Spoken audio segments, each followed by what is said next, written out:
Hello students, class 10th. Once again I am here for telling you the next part of the political party, video 3.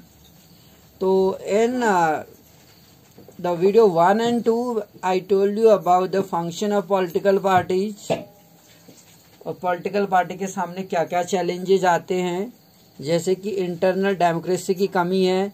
It means कि the party do not held election, regular elections नहीं कराती है party. And हमेशा हम देखते हैं कि एक पॉलिटिकल पार्टी में हम देखते हैं कि जो पॉलिटिकल पार्टीज है उनके पास रजिस्टर नहीं होता है. They don't maintain the register, they don't arrange the regular elections, and the ordinary members of the political party do not get the proper information. उनको proper information नहीं होती है. जो भी टॉप लीडर्स होते हैं उनके द्वारा डिसीजन लिए जाते हैं. इलेक्शन ना करने के कारण जिनकी अप्रोच होती है लीडर तक उनको मौका दिया जाता है. दूसरा हमने देखा इसमें हेरिडिटी सक्सेशन, जो डायनेस्टिक सक्सेशन भी कहलाता है, जिसमें एक ही फैमिली के मेंबरों को अपॉर्चुनिटी दी जाती है. जो टॉप लीडर्स होते हैं उनकी फैमिलीज को मौका मिलता है और बाकी जो कॉमन मेंबर्स हैं उनकी अप्रोच न होने के कारण वो टॉप लेवल पर नहीं पहुंच पाते हैं. तीसरा हम देखें money and the muscle power की. जो पार्टीज हैं स्पेशली ड्यूरिंग इलेक्शन के टाइम पे हम देखते हैं party are focus only on winning election. जो पार्टी है वो केवल इलेक्शन जीतने पर उनका फोकस रहता है. दे टेंड्स टू यूज शॉर्टकट. वो हमेशा से एक शॉर्टकट तरीका अपनाते हैं चुनाव जीतने के लिए. They tends to nominate those candidate who have or can raise a lot of money. जिनके पास बहुत ज्यादा पैसा होता है वो क्या कर सकते हैं, लॉट ऑफ मनी जिनके पास रहता है उन कैंडिडेट को नॉमिनेट करते हैं, चुनते हैं. Rich people and companies who have fund. जो रिच पीपल होते हैं और बड़ी कंपनियां होती हैं जो पार्टीज को फंड देती हैं और पॉलिसीज पर क्या डालती हैं, प्रभाव डालती हैं. पार्टी में जो भी डिसीजन लिया जाता है बेसिकली जो बड़े बिग ओनर्स हैं, बिजनेसमैन हैं, कंपनी ओनर हैं, उनको ध्यान में रखकर पॉलिसी बनाई जाती है. उनके लिए फ्लेक्सिबिलिटी होती है. रिच पीपल एंड कंपनी, जो धनी लोग होते हैं जिनके पास ज़्यादा फंड होता है, पार्टी पर इन्फ्लुएंस डालते हैं. इन सम केसेस में पार्टी सपोर्ट, बहुत सारे केसेस में हम देखते हैं जो अपराधी तत्व के होते हैं उनको चुनाव लड़ने में मदद करते हैं, क्योंकि जो अपराधी प्रवृत्ति के होते हैं वो चुनाव जीत भी जाते हैं, चाहे अनफेयर तरीके से ही सही, लेकिन क्रिमिनल के जीतने के चांसेस ज्यादा देखते हैं हम. Democrats all over the world are worried about the increasing role.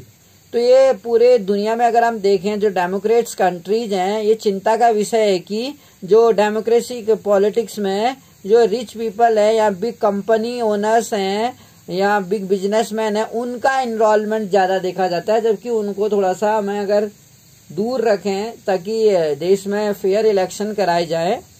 4 जो चैलेंजेज है, very often party do not seem to offer meaningful choice. Party जो है, पार्टी के पास क्या है, मीनिंगफुल चॉइस नहीं दिखाई देती है वोटर्स के पास. इट मीन सारे पॉलिटिकल पार्टी के पास एक जैसी पॉलिसीज देखने को मिलती है. In order to offer meaningful choice के लिए party must be significantly different. Party को थोड़ा सा डिफरेंट होना चाहिए. इन रिसेंट ईयर्स में there has been a decline in ideological differences. जो आइडियोलॉजिकल डिफरेंसेस हैं उन पर क्या किया जाना चाहिए अमंग पार्टी में most part of the world. तो हम देख रहे हैं कि लगभग सभी पार्टियों की जो आइडियोलॉजिकल डिफरेंसेस हैं वो थोड़ा कम होते जा रहे हैं, लगभग सेम ही रहते हैं सभी पार्टी की ideological. For example the difference between labour party and conservative party.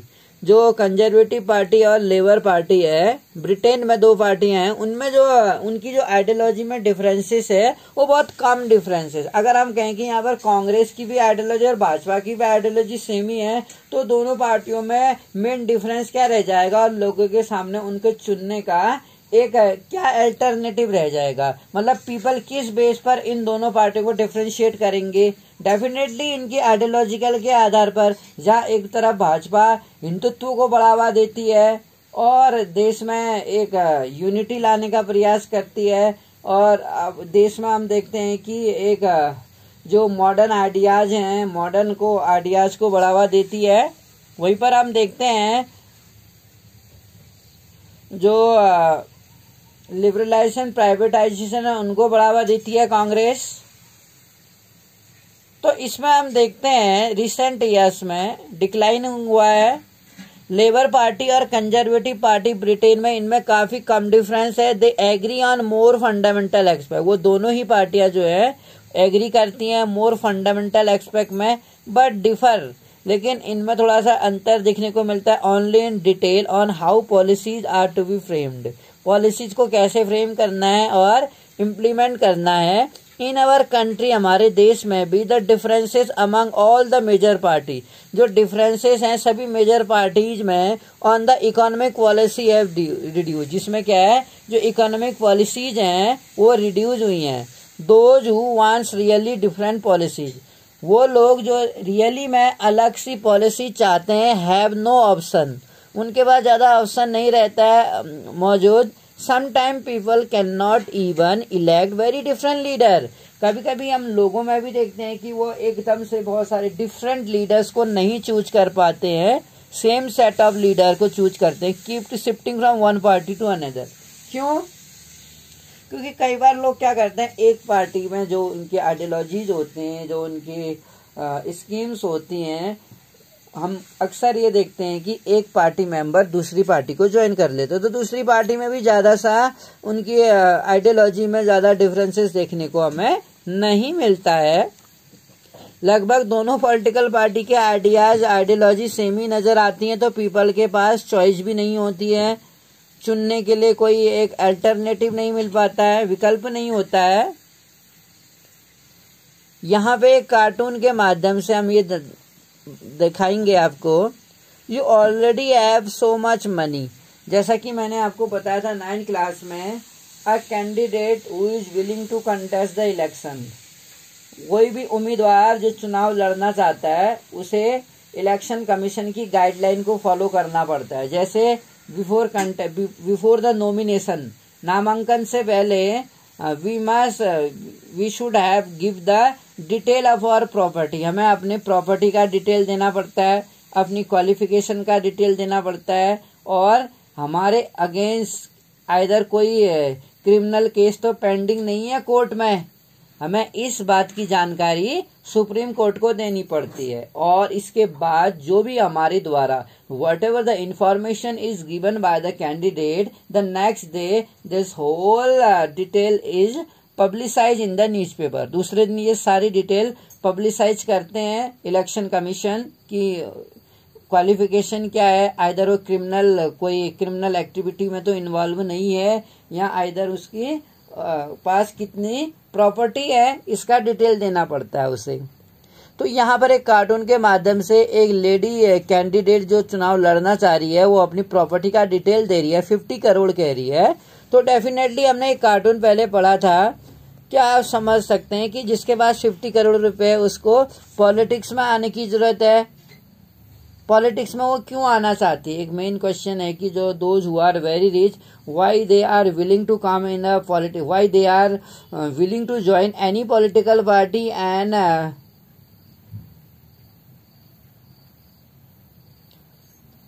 इसमें हम देखते हैं, does this suggest that in democracies people contest election, democracies में हम देखते हैं पीपल कंटेस्ट इलेक्शन, लोग चुनाव लड़ते हैं ओनली टू मेक मनी, केवल पैसा कमाने के लिए। डेमोक्रेसी में आइदर रिच पर्सन ही क्यों नहीं है, हम देखते हैं वो पावर में आने के लिए उस मनी का यूज करता है।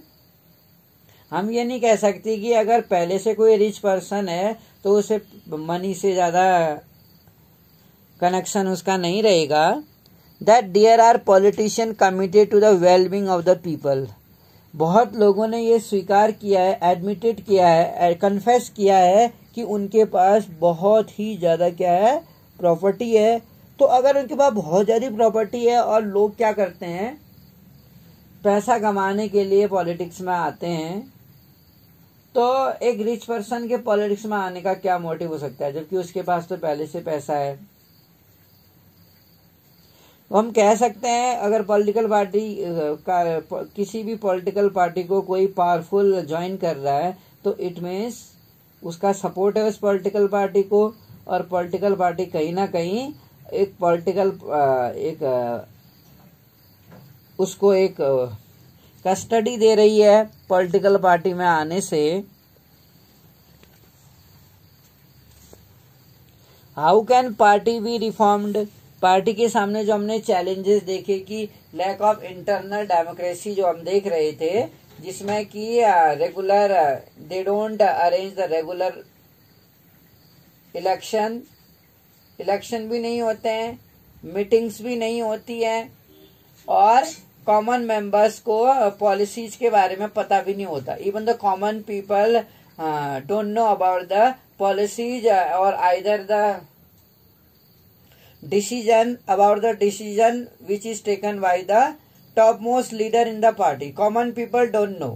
उनको पता नहीं होता है जो टॉप मोस्ट लीडर ने पॉलिसीज के बारे में जो भी डिसीजन लिया है, और ना उनके पास रजिस्टर होता है। Even the party don't maintain the register भी नहीं होता है उनके पास, मीटिंग्स भी नहीं होती है उनकी, और एक ऑर्डिनरी सिटीजन को इम्पोर्टेंस भी, जो ऑर्डिनरी मेंबर है उस पार्टी का, उसको ज्यादा इम्पोर्टेंस नहीं दी जाता है, उसके ओपिनियन की कोई वैल्यू नहीं होती है। एक पॉलिटिकल मतलब इंटरनल डेमोक्रेसी की कमी होना एक सबसे बड़ा क्या है, चैलेंजिंग है पॉलिटिकल पार्टी के सामने कि रेगुलर मीटिंग्स नहीं कराते हैं, रजिस्टर नहीं रखते हैं, इलेक्शंस नहीं करवाते हैं, कॉमन जो मेंबर है पार्टी का उसको कुछ नहीं पता होता है पॉलिसीज के बारे में या रूल्स के बारे में या स्कीम्स के बारे में। और इसी तरह से हम डायनेस्टिक सक्सेशन देखें तो एक वंशवाद की परंपरा चली आ रही है कि एक पॉलिटिकल पार्टी में जो टॉप मोस्ट लीडर होते हैं, बेसिकली उस पार्टी को उस टॉप मोस्ट लीडर की फैमिली और उसके आने वाली जनरेशनों के द्वारा ही उस पर क्या किया जाता है, रूल किया जाता है। एक वंशवाद परंपरा चली आती है, एक क्या कहते हैं ब्लड रिलेशन के तहत एक पार्टी को क्या करते हैं, जो टॉप मोस्ट लीडर है उनको मौका दिया जाता है।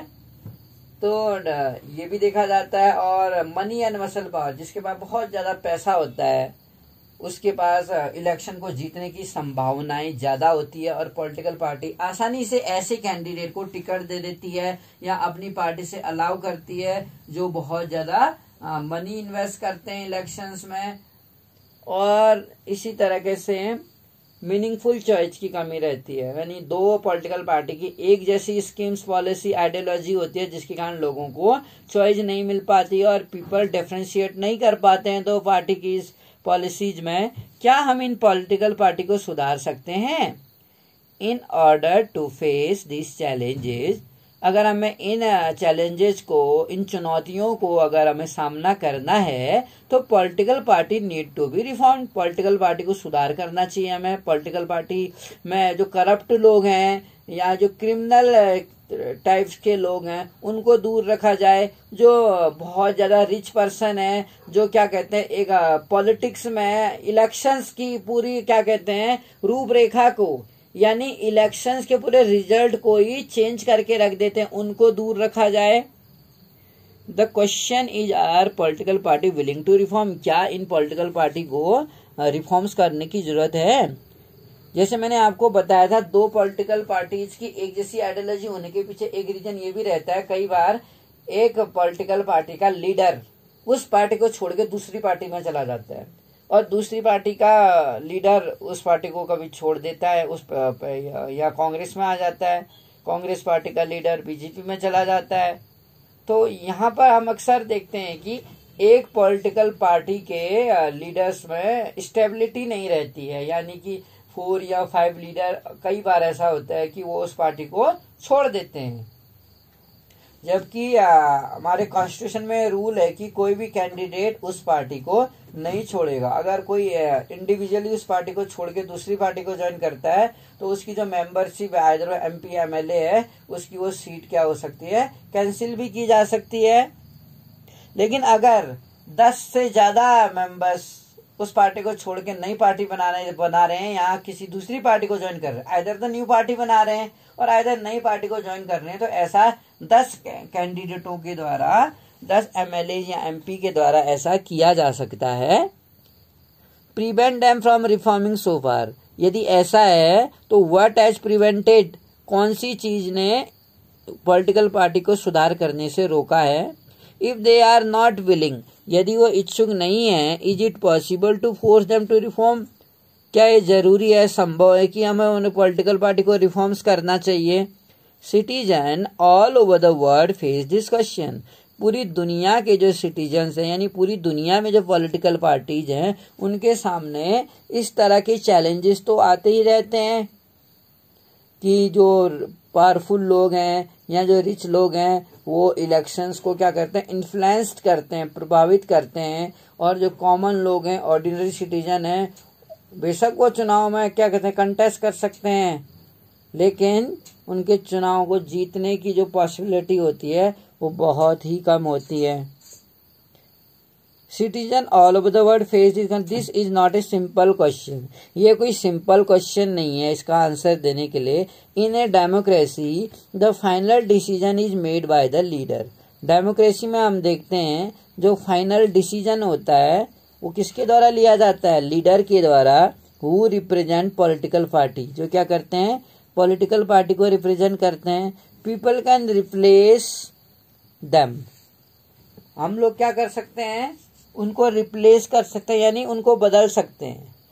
माना कि डेमोक्रेसी में जो फाइनल डिसीजन है वो लीडर के द्वारा लिया जाता है, किसी भी पॉलिटिकल पार्टी का जो पावरफुल लीडर होता है या टॉप मोस्ट लीडर होता है उनके द्वारा डिसीजन लिया जाता है, लेकिन उस पावरफुल लीडर को भी पीपल क्या कर सकते हैं, रिप्लेस कर सकते हैं, but only by another a set of party leader.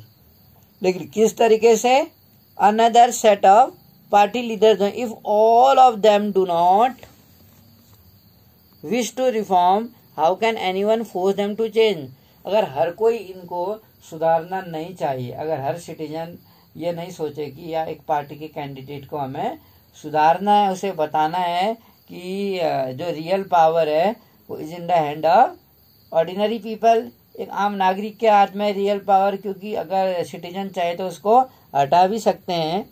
Late us look at some of the recent efforts, अब देखते हैं कि एक नए रिफॉर्म्स क्या किए गए हैं पार्टी को सुधारने के लिए, आखिर इलेक्शन कमीशन ने क्या गाइडलाइन बनाई है।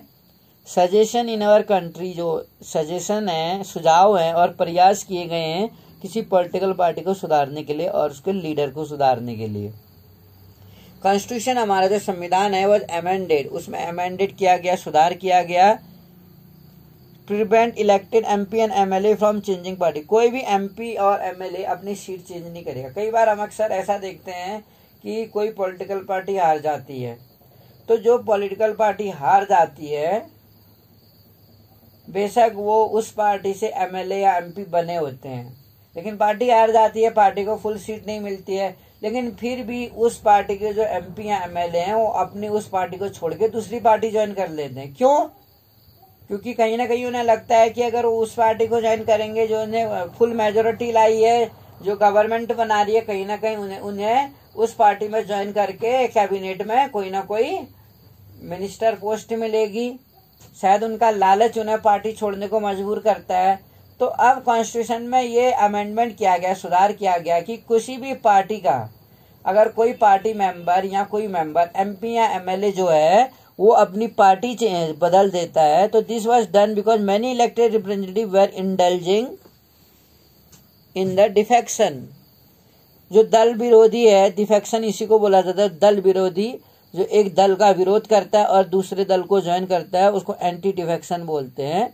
This was done because many elected जो प्रतिनिधि हैं वो किस में इंडल्ज थे, डिफेक्शन में, दल विरोधी में, in order to become minister, ताकि वो अगर पार्टी चेंज करेंगे तो विनिंग पार्टी में शायद वो मिनिस्टर बन जाएंगे, मिनिस्टर का उन्हें रिवार्ड मिलेगा। नाउ द लॉ से, लेकिन पहले ऐसा किया करते थे, जो लूजिंग पार्टी थी, लूजिंग पार्टी के कैंडिडेट जो एमपी या एमएलए तो बन जाते थे, लेकिन गवर्नमेंट उनकी पार्टी नहीं बन पाती थी क्योंकि फुल मेजोरिटी नहीं लाती थी। तो एज ए एमपी एमएलए को छोड़ के मिनिस्टर पोस्ट के लिए वो सोचते थे और इस कारण से वो पार्टी को चेंज कर देते थे। तो इस न्यू रूल के अकॉर्डिंग हम देखते हैं कि कोई भी पॉलिटिकल पार्टी जो है, पॉलिटिकल पार्टी का कोई भी लीडर जो एमपी या एमएलए है, अगर वो अपनी सीट को चेंज करते हैं मिनिस्टर के लालच में, मिनिस्टर पोस्ट के लिए, तो उसकी जो पोस्ट है एमपी चेंज पार्टी, अगर कोई भी एमपी एमएलए अपनी पार्टी चेंज करता है ही, अगर कोई मेल या फीमेल है, वो अपनी क्या है सीट जो है एमपी एमएलए की लेजिस्लेटर में खो देगा, यानी डिसमिस किया जाएगा उसे उसकी पोस्ट से। This new law has helped, इस नए कानून के तहत ये मदद मिली है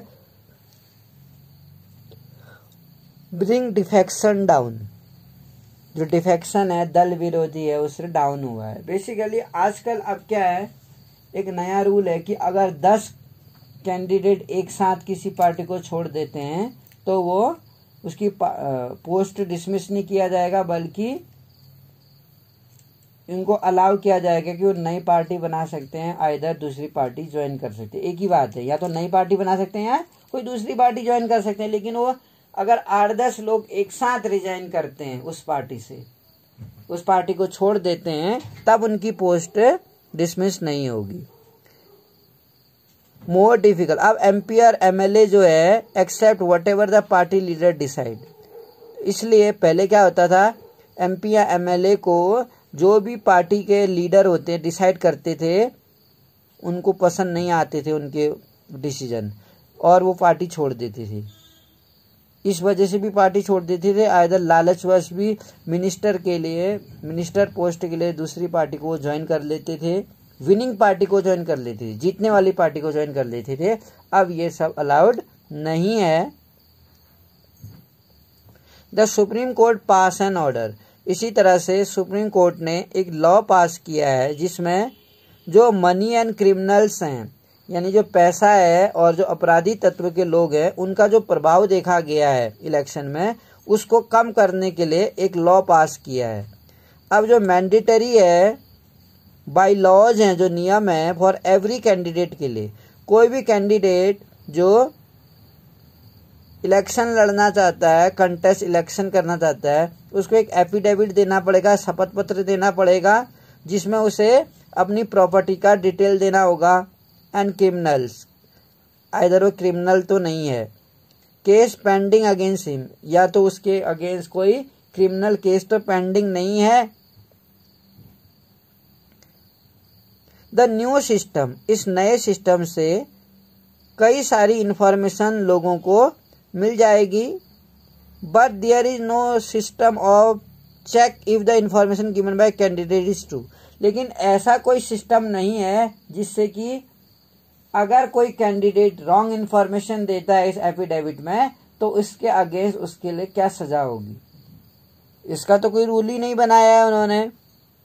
As yet we do not know if it had led to decline in the influence of rich and criminal. Yet इसके बाद we do not know, हम ये भी नहीं जानते हैं कि इससे जो रिच और क्रिमिनल लोगों का प्रभाव है पॉलिटिक्स में वो कितना कम हुआ है। Either the every candidate is giving detail to the court about the activities जो उसने की हैं, या जो भी प्रॉपर्टी उसके पास है उसका डिटेल उसे देना पड़ता है। लेकिन अगर वो इन्फॉर्मेशन गलत है तब उसके अगेंस्ट क्या एक्शन लिया जाएगा, इसके बारे में कुछ नहीं बताया गया है। और इससे कितना प्रभाव कम हुआ है अपराधी लोगों का और जो रिच लोग हैं उनका पॉलिटिक्स में, ये कहना शायद ज़्यादा जल्दी होगी, जल्दबाजी होगी, क्योंकि अभी भी हम देखते हैं कि बहुत सारे रिच लोग और क्रिमिनल टाइप के लोगों का पॉलिटिक्स में क्या है, बहुत ज़्यादा दबदबा देखा जाता है। उनका इन्फ्लुएंस देखा जाता है। Election commission passed an order making it necessary for political party. Election commission है, उसने एक नेसेसरी क्या बनाया है, एक लॉ बनाया, ऑर्डर पास किया है पॉलिटिकल पार्टी के लिए कि वो क्या करे, ऑर्गेनाइजेशनल जो संस्था है इलेक्शन जहाँ लड़ रही है उसको एक इनकम टैक्स रिटर्न का एक रिसिप्ट जमा करे कि जो भी कैंडिडेट है उसकी जितनी भी प्रॉपर्टी है आइदर वो टैक्स जमा करते हैं या नहीं करते हैं। The parties have started doing so but sometime it is mayor formality. ये केवल एकमात्र एक फॉर्मेलिटी होती है कि वो टैक्स की रिसिप्ट जमा कर रहे हैं। It is not clear if the step है to let a greater internal democracy in politics. कई बार अगर कोई कैंडिडेट अगर इनकम टैक्स की रिसिप्ट को नहीं दिखाता है तो इस संदर्भ में क्या एक्शन लिया जाता है, इसकी भी कोई डिटेल नहीं दी जाती है। Besides these many suggestion are often. इसके अलावा कई सारे और सजेशन, जैसे इनकम टैक्स की फाइल रिटर्न भर रहा है नहीं भर रहा है, वो आइदर अपनी प्रॉपर्टी का उसने होल डिटेल दिया है या नहीं दिया है। A law should be made to regulate well. एक लॉ बनाया जाए, should be made to regulate the internal affairs of political party. जो इंटरनल अफेयर्स हैं यानी जो अंदरूनी अफेयर्स हैं, जो भी हम कह सकते हैं एक्टिविटीज हैं पॉलिटिकल पार्टी के, it should be made compulsory for political party to maintain register. कोई भी इंटरनल जो अंदरूनी अफेयर्स हैं, पॉलिसीज हैं या पॉलिटिकल पार्टीज की, उसके लिए कंपलसरी होना चाहिए पॉलिटिकल पार्टी के लिए कि वो अपना एक रजिस्टर रखे जिसमें उनके अपने मेंबर्स के नाम रखे, to follow it own constitution, और अपना एक खुद का एक संविधान, हर पार्टी का एक संविधान मतलब अपना एक रूल बनाए। हर पार्टी को अपना एक रजिस्टर रखना चाहिए, उसमें पार्टी मेंबर्स के नाम होने चाहिए और कुछ पॉलिसीज होनी चाहिए, रूल्स होने चाहिए, जिससे कि उन्हें पता चले कि उनकी पार्टी में एटलीस्ट मेंबर कितने हैं, कितने लोग एक्टिव हैं, कितने लोग के ओपिनियन क्या है। सभी लोगों एक कॉमन मेंबर्स के भी एक कॉमन जो पार्टी मेंबर है उससे भी ओपिनियन पूछे जाएं, एक इक्वलिटी रखी जाए। आइदर उसके पास अप्रोच है नहीं है, आइदर उसके जो लिंक है पावरफुल लीडर से भले ही ना हो, लेकिन if he is active, it his opinion are good, तो that person should given the importance, उसे इम्पोर्टेंस मिलनी चाहिए। अक्सर हम देखते हैं टू इंडिपेंडेंट अथॉरिटी होनी चाहिए टू एक्ट एज ए जज, जो एक जज की भूमिका निभाए। एक स्वतंत्र अधिकार होना चाहिए, अथॉरिटी मिलनी चाहिए, जिसमें कि जो पार्टी डिस्प्यूट अगर होता है तो उसमें ओपन इलेक्शन कराए जाए हाईएस्ट पोस्ट के लिए। एक पार्टी में अक्सर हम देखते हैं कि हाईएस्ट पोस्ट उसी को मिलती है जिसके जो लिंकअप होते हैं या कनेक्शन होते हैं अपर लीडर्स के साथ होते हैं।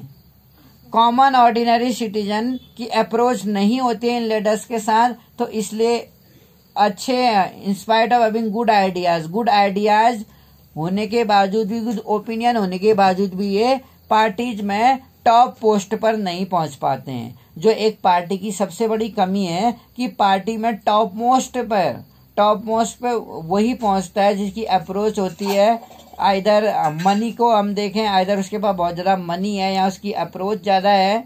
अब मनी है तो डेफिनेटली वो पावरफुल होगा, तो उस बेसिस पर यानी हम अक्सर देखते हैं कि जो अनएक्सपीरियंस्ड होते हैं, जो अनस्किल्ड होते हैं, जिनके पास एडुकेट एक्सपीरियंस नहीं होता है, उन लोगों को पार्टी में टॉप लेवल पर पोस्ट दी जाती है या उनको वैल्यू दी जाती है, जिसको इग्नोर करना चाहिए। एक पार्टी में एक रेगुलर बेसिस पर होल पार्टीज मेंबर्स के द्वारा इलेक्शन कराना चाहिए, जिसमें कि वो इंडिपेंडेंटली एक एलिजिबल कैंडिडेट को टॉप पोस्ट पर पहुंचाएं।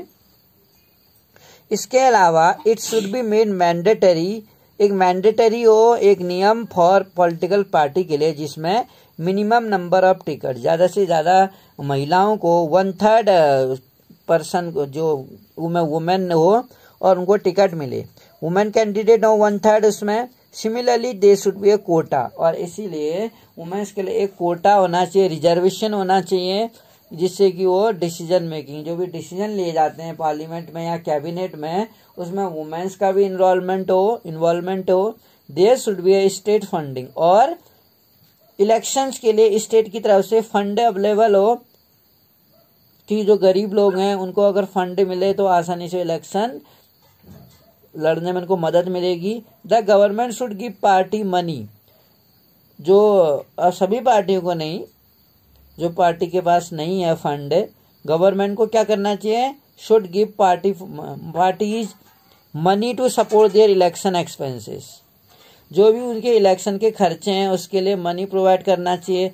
Their support could be given in kind, उनका सपोर्ट इस तरीके से होता है, जैसे अगर वो गाड़ी में जाते हैं तो पेट्रोल दिया जा सकता है, पेपर है, टेलीफोन है, और it could be given in cash, ये कैश भी दिया जा सकता है on the basis of the voters secured by the party in the last election. जो भी पार्टी को वोट सिक्योर्ड किए हैं लास्ट इलेक्शन में, उनके बेसिस पर एक स्टेट क्या कर सकती है, इलेक्शन कमीशन क्या कर सकती है, ऐसी पार्टी को फंड अवेलेबल करा सकती है इलेक्शंस लड़ने के लिए। This suggestion have not yet been accepted by, लेकिन ये जो सजेशंस है कई बार हम देखते हैं कि पॉलिटिकल पार्टी के द्वारा एक्सेप्ट नहीं किए जाते हैं। If and when these are accepted, if यदि, एंड व्हेन और कब, दीज आर एक्सेप्टेड ये स्वीकार किए जाते हैं, they could led to some improvement, कुछ इम्प्रूवमेंट किया जाना चाहिए। But we must be very careful, हमें बहुत केयरफुल होना चाहिए अबाउट लीगल सॉल्यूशन, इसका कानूनी हल निकले और इस पॉलिटिकल प्रॉब्लम का। ओवर रेगुलेशन है जो पॉलिटिकल पार्टी के can be counter productive, this would force all party to find way to cheat the law. इस तरीके से क्या होता है, इनके लिए एक बचने का, काउंटर प्रोडक्टिव कहते हैं पॉलिटिकल पार्टी के पास, अक्सर हम देखते हैं कि काउंटर प्रोडक्टिव होता है, उनके पास बचने का एक तरीका होता है, एक कानून से आंख मिचौली खेलते हैं वो। They would force all party, और इस तरह से जो सभी पार्टियां होती है फाइंड वे, उनको एक तरीका मिल जाता है जिससे कि वो लॉ को चीट कर, सभी पॉलिटिकल पार्टियां चीट करने का प्रयास करती हैं, धोखा करती हैं कानून के साथ। Besides political party will not agree, और पॉलिटिकल पार्टी कोई भी ऐसा नियम पास नहीं करने देती, लॉ जिन्हें वो पसंद नहीं करती है, स्टे लगा देती है। क्योंकि कहीं ना कहीं कह सकते हैं कि इलेक्शन कमीशन इंडिपेंडेंटली काम करता तो है, इलेक्शन करवाता है देश में पीसफुली, लेकिन कहीं ना कहीं एक जो विनिंग पार्टी है उसका एक प्रेशर तो रहता ही है, आइदर जुडिशियल में कहें हम या इलेक्शंस में कहें, कहीं ना कहीं गवर्नमेंट का इन्फ्लुएंस रहता है। अगर कोर्ट में भी अगर जज गवर्नमेंट की पॉलिसी के अगेंस्ट अगर कोई डिसीजन दे देता अपना सिटीजन के फेवर में, तो अक्सर देखते हैं कि गवर्नमेंट के द्वारा उस जज का ट्रांसफर कर दिया जाता है, क्योंकि कोई भी ऐसा रूल लागू नहीं करने देंगे, इलेक्शन कमीशन के द्वारा कोई ऐसा नियम नहीं बनाया जाएगा। अगर बनाते हैं तो बेसिकली जो पॉलिटिकल पार्टी हैं वो क्या करेंगी, इसका अपोज करेंगी, विरोध करेंगी इस टाइप के कानून का। There are two other way, इस तरह से कोई अंदर दो वे भी हैं जिससे पॉलिटिकल पार्टी को सुधारा जा सकता है। One, people can put pressure on political party, people क्या कर सकते हैं, कैन पुट प्रेशर कर सकते हैं, प्रेशर डाल सकते हैं, दबाव डाल सकते हैं पॉलिटिकल पार्टी में। दिस कैन बी डन दो पिटिशन, ऐसा कैसे किया जा सकता है, लोग कैसे दबाव डाल सकते हैं एक पार्टी में, पिटिशन के द्वारा, कोर्ट में एक पिटिशन डाली जा सकती है, याचिका, पब्लिसिटी की जा सकती है, और एजिटेशन, विद्रोह किया जा सकता है। ऑर्डिनरी जो सिटीजन्स हैं देश में, आम नागरिक हैं, प्रेशर ग्रुप हैं, और देश में जो सरकार पर प्रेशर डालते हैं, अपने पॉलिसीज एंड प्रोग्राम को बदलने का प्रयास करते हैं, प्रभावित करते हैं सरकार की पॉलिसीज को। एंड जो मूवमेंट है, जो भी डिमॉन्स्ट्रेशन है, स्ट्राइक्स है, मूवमेंट्स हैं, एजिटेशन है, ये सब एक ही नाम है, विरोध कहें हम इसे, या हड़ताल कहें या आंदोलन कहें, तो ये किया जा सकता है। और मीडिया भी इसमें एक इम्पोर्टेंट रोल निभा सकती है। ये पॉलिटिकल पार्टी फील, यदि पॉलिटिकल पार्टी फील करती है they would lose public support, कि अगर वो ऐसा पॉलिसीज को फेवर करती है, जो ऑर्डिनरी सिटीजन की वेलफेयर में नहीं है, तो उन्हें पता है कि अगर वो पब्लिक को सपोर्ट नहीं करती है या उसके अगेंस्ट कोई पॉलिसीज बनाती है तो वो पीपल का सपोर्ट खो देगी। तो पीपल का सपोर्ट मिलना जरूरी है। अगर पब्लिक सपोर्ट नहीं मिला तो ऐसा हो सकता है बाय नॉट टेकिंग, अगर उन्होंने कोई सुधार के काम नहीं किए लोगों के लिए, they would become more serious. तो इसलिए क्या करते हैं, बहुत ज्यादा सीरियस होते हैं रिफॉर्म्स के बारे में, सुधार के लिए। Two political party can improve, तो दो पार्टियां अगर कोई रिफॉर्म्स नहीं कर रही है तो तीसरी पार्टी को लोग सोचते हैं एक ऑप्शन के रूप में, can improve if those who wants to join political party, जो पॉलिटिकल पार्टी ज्वाइन करते हैं। द क्वालिटी ऑफ डेमोक्रेसी, इसलिए हम देखते हैं जो क्वालिटी है डेमोक्रेसी की depend on the degree of public participation, की जनता आखिर पार्टिसिपेशन कितना कर रही है, कितना योगदान दे रही है डेमोक्रेसी में, कितना इन्वॉल्व हो रही है। It is difficult to reform, और ये बहुत कठिन है रिफॉर्म्स करना पार्टीज को, इफ अगर ordinary citizen do not take part. यदि कोई ऑर्डिनरी सिटीजन एक पॉलिटिक्स में हिस्सा नहीं लेता है, इलेक्शंस में हिस्सा नहीं लेता है, वोट नहीं करता है, डेमोक्रेसी का इम्पोर्टेंस नहीं समझता है पॉलिटिक्स में, तब ये सक्सेस शायद ना हो पाए। It means ordinary citizen do not take part and, और अगर वो क्रिटिसाइज नहीं करे गवर्नमेंट की और पार्ट ना ले डेमोक्रेसी में, तब तो पॉसिबल नहीं हो पाएगा ये पॉलिटिकल पार्टी को सुधारना, उसको रिफॉर्म्स करना, या जो चैलेंजेज हैं उनके सामने उसके लिए कुछ rules banana, regulations banana. Problem of bad politics, जो खराब पॉलिटिक्स है देश में, can be solve by more and better politics. एक बेटर पॉलिसी के द्वारा जो देश में हम देखते हैं गंदी राजनीति है या प्रॉब्लम्स हैं बैड पॉलिटिक्स के, उसको सुधारा जा सकता है। एक जो स्किल्ड है, एक्सपीरियंस्ड है और एजुकेटेड है और वेलफेयर काम करता है, जो रिफॉर्म्स करता है, वाकई में जो एक पॉलिटिक्स को एज ए रिफॉर्म्स के रूप में लेता है, तो उन लोगों को अगर मौका दिया जाए तो डेफिनेटली अदर पीपल भी उसे इंस्पायर्ड होंगे और एक सबक लेंगे और एक पॉलिटिक्स में एक सुधार आएगा। We shall return to this theme in, अब इस थीम्स के बारे में हम नेक्स्ट चैप्टर में देखेंगे। तो हमने ये देखा कि पॉलिटिकल पार्टियां, नेशनल पार्टियां कितनी हैं, 7 नेशनल पार्टियां हैं हमारे पास, और स्टेट पार्टियां भी ऐसे ही रजिस्टर्ड हैं। इलेक्शन कमीशन इनको क्या कहता है, यूनिक सिंबल प्रोवाइड करता है इलेक्शन लड़ने के लिए।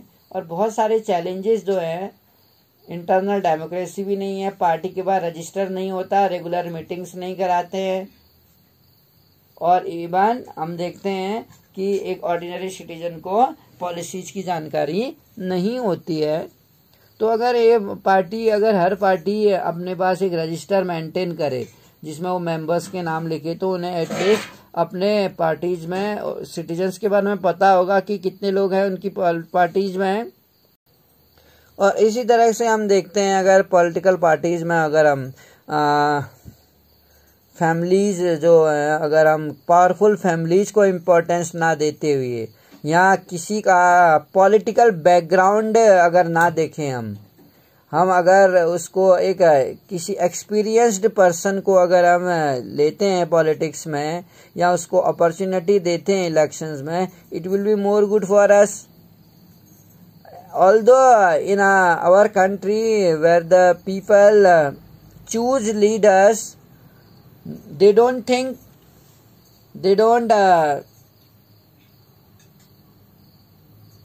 know about the honesty of that person, उसकी ईमानदारी के बारे में पता नहीं होता है, ऑनेस्टी के बारे में वो नहीं जानते हैं, उसके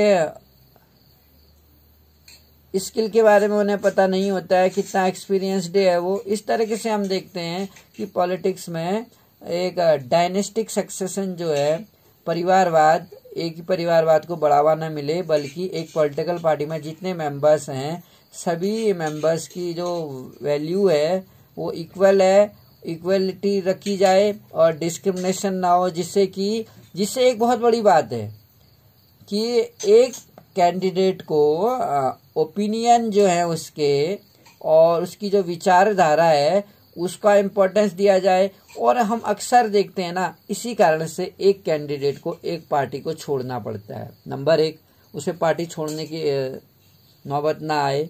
दूसरा, हम देखते हैं कि पॉलिटिकल पार्टी में स्टेबिलिटी नहीं होने के कारण अब जब सभी को वैल्यू नहीं दी जाती तो स्टेबिलिटी नहीं देखी जाती, तो सभी को क्या किया जाए, एक स्टेबिलिटी रखी जाए, इम्पोर्टेंस रखी जाए, सभी को इम्पोर्टेंस दिया जाए जिससे कि वो पार्टी छोड़ने को मजबूर ना हो।